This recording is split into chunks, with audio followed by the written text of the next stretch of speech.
Parliament ఎన్నికల్లో Congress majority స్థానాలు గెలుస్తుందన్నారు IT శాఖ మంత్రి శ్రీధర్ బాబు. ప్రజలు కాంగ్రెస్ ను ఆశీర్వదించి అధికారం ఇచ్చారన్నారు.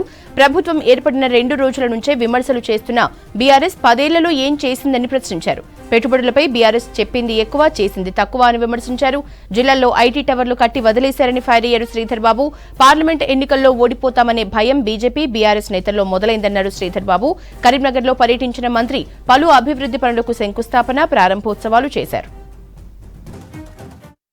ఉనికి కోల్పోయిన 2 పార్టీలు, ఇటు టీఆర్ఎస్ ఇటు బీజేపీ, పూర్తి స్థాయిలో ఉనికి కోల్పోయి ఇంకా కూడా పూర్తిగా అసలు మా పార్టీలు ఉంటాయో లేవో అనే ఒక భయభ్రాంతులతో, ఒక ఆందోళనతో ఇక కాంగ్రెస్ పార్టీ ప్రభుత్వం నడుస్తుంది. కాంగ్రెస్ పార్టీ ప్రభుత్వం నడుస్తున్నప్పుడు ప్రభుత్వ పరంగా ఈనాటికి 45 రోజులు గడిచినప్పటికీ ప్రజలందరూ కూడా ఒక నమ్మకంతో ముందుకు నడుస్తా ఉన్న తరుణంలో మా కాంగ్రెస్ పార్టీ రేపు కాబోయే అభ్యర్థులకు సంబంధించి గట్టి పోటీ కాదు, ఖచ్చితంగా మెజారిటీ స్థానాలు గెలిచి చూపెడతాం, ఖచ్చితంగా గెలుస్తాం.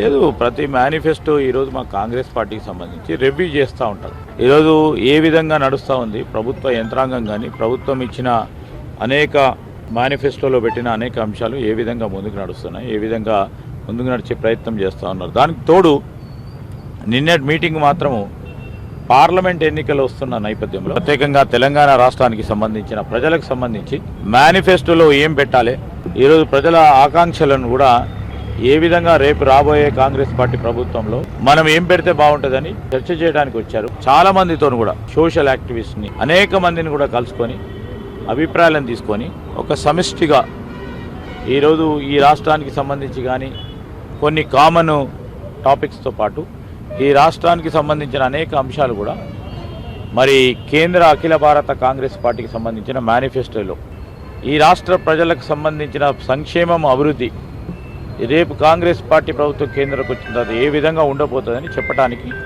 ఈరోజు ప్రతి రాష్ట్రంలో కూడా మరి మేనిఫెస్టోకి సంబంధించిన పెద్దలందరూ కూడా పోయి తెలుసుకునే ప్రయత్న భాగంలో నిన్న కూడా మీటింగ్